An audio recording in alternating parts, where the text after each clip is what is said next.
जैसा कि assistant commandant की वैकेंसी रिलीज कर दी गई, जो कि ऑफिसर बनने के लिए सबसे आसान पोस्ट होती है। इसमें आप अगर थोड़ा सा भी ध्यान दे देते तो आप ऑफिसर बन जाते हैं। इसमें आपको ऑफिसर बनते हैं बीएसएफ, सीआरपीएफ, सीआईएसएफ और आपका एसएसबी हो जाता है, आईटीबीपी होता है। इसमें आप ऑफिसर डायरेक्ट बनते हैं यूपीएससी लेवल पर, ठीक है।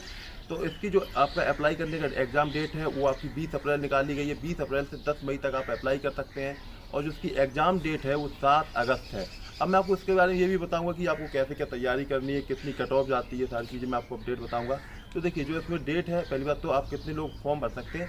20 से 25 साल तक जो जनरल के लोग हैं, ओबीसी के लिए आपको 3 साल एक्स्ट्रा मिल जाते हैं और जो एससी एसटी होते हैं उनको 5 साल एक्स्ट्रा मिलते हैं। तो ये आपकी एज लिमिट हो गई है और ग्रेजुएशन पे मांगा जाता है। अब सिलेबस की बात आती है, जैसे कि आपका पेपर फर्स्ट होता है उसमें आपको वही पूछा जाता है, जैसे जीएस में आपका हिस्ट्री, ज्योग्राफी, साइंस वगैरह, करंट अफेयर्स, ये सारी चीज़ें होती हैं, ये आपका इसमें पूछा जाता है। तो ये आपके इसमें 125 क्वेश्चन पूछे जाते हैं, जो कि एक क्वेश्चन 2 नंबर का होता है, तो 250 नंबर इसमें हो जाते हैं।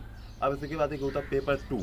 इसमें आपको 200 नंबर का ये पेपर होता है। इसमें आपके 80 मार्क्स के आता है ऐसे, जो हिंदी या इंग्लिश में आप लिख सकते हैं। वैसे इंग्लिश वालों को ज़्यादा फ़ायदा होता है, कोई नंबर ज़्यादा मिलते हैं, लेकिन हिंदी में भी अगर आप लिखते हैं तब भी सही हो जाता है। इतना हो जाता है कि आप कट ऑफ आराम से निकाल लेंगे। फिर 120 नंबर में आपको आता है कंप्रीहेंशन। इसमें कंप्रीहेंशन क्या होता है, कोई आपको स्टोरी दी जाएगी, उस स्टोरी को आपको अपने हिसाब से घुमा के लिखना है, बस इतना होता है और कुछ नहीं होता है, ठीक है। ये सारी चीज़ें करने के बाद आपकी कट ऑफ बनती है। जो कट ऑफ बनती है, जैसे आपका जो फर्स्ट पेपर सेकंड पेपर जब आप कर लेते हैं, तो जो कट ऑफ बनती है वो लगभग, जो जैसे कि हमने अभी देखा है यहाँ पे, तो 200 जो जनरल होता है उनकी 205 के आसपास रहती है। और जो अभी ईडब्ल्यूएस को तो काफ़ी फ़ायदा हो गया, 197 रहती है उनकी, और हुई थी पिछली बार गई थी। और जो ओबीसी होते हैं उनकी भी 205 रहती है। एससी एसटी की 200 आपकी 186 के आसपास जाती है, 80 186 इसी के आसपास रहती है। तो ये कट ऑफ हो गई आपकी। अब इसके बाद होता है क्या, फिर आपको बुलाया जाता है फिजिकल के लिए। फिजिकल के लिए आपको 100 मीटर की दौड़ करनी पड़ती है। 100 मीटर की दौड़ को आपको करना पड़ता है 16 सेकंड में, जो मेल होते हैं। फीमेल को आपको 18 सेकंड मिलते हैं।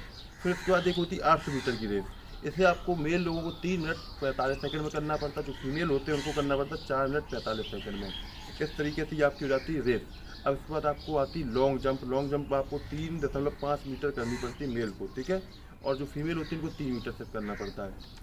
अब जैसे कि आपका यहाँ पे आ जाता है शॉर्ट पुट। शॉर्ट पुट में क्या होता है, आपको लगभग 7.5 किलो का एक गोला दिया जाता है, जिसे आपको फेंकना पड़ता है। लगभग आपको 4.5 मीटर आपको दूरी पर फेंकना पड़ेगा। इस तरीके से आपको दिया जाएगा और आपको घुमा के फेंकना पड़ेगा। तो आप 4.5 मीटर तक उसे फेंके, कम से कम दूर जितना फेंकते, कोई दिक्कत की बात नहीं है, ठीक है। देखिए, फिजिकल की बात आती है तो इसमें लंबाई जो मांगी जाती है मेल की, तो मैं आपको बता देता हूँ। इसमें 165 सेंटीमीटर होनी चाहिए और फीमेल की 157 सेंटीमीटर चल जाती है। और जब आपकी चेस्ट की बात आती है तो मेल का चेस्ट देखा जाता है तो वो 81 सेंटीमीटर होना चाहिए। फुलाने के बाद 5 सेंटीमीटर फूला चाहिए, यानी कि 86 सेंटीमीटर हो जाना चाहिए। तो ये आपका चेस्ट और लंबाई का सिर्फ फिजिकल देखा जाता है और कुछ नहीं देखा जाता है। और सारी रेस वगैरह जो हमने आपको बताएंगे वही सारी चीज़ें होती हैं।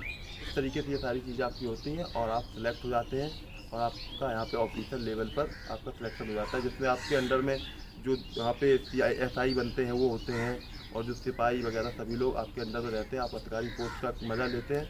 मतलब ये समझिए यूपीएससी लेवल के बराबर आपको पोस्ट मिल जाती है। तो इसलिए आप लोग अप्लाई कर लीजिएगा। 20 अप्रैल यानी कि स्टार्ट हो चुकी है डेट। आप लोग लेट मत होइए, कल से स्टार्ट हो जाएगी। फॉर्म भरना जल्दी कर दीजिए, ना तो लेट हो जाओगे तो दिक्कत होगी। और नेगेटिव मार्किंग का जैसी कोई अपडेट मिलती है तो आपको बता दी जाएगी। वैसे अभी तक नेगेटिव मार्किंग का कोई भी यहाँ पे प्रावधान नहीं है।